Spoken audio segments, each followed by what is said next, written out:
Welcome back to another technical deep dive here in the debug zone.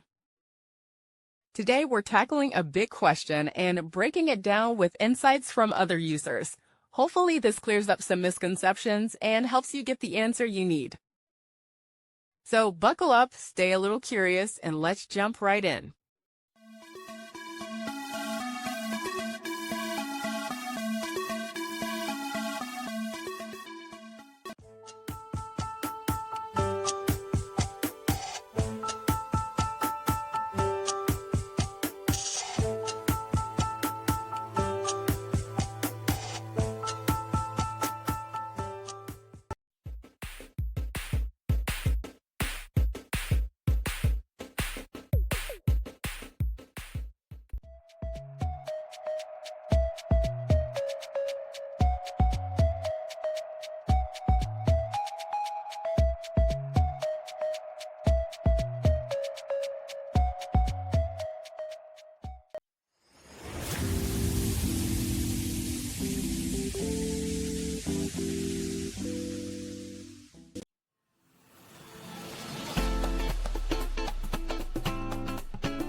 And that's a wrap.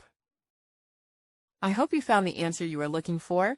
If you did, take a second to hit that subscribe button. It really helps out. And let me know in the comments which solution worked best for you. See you next time in the debug zone.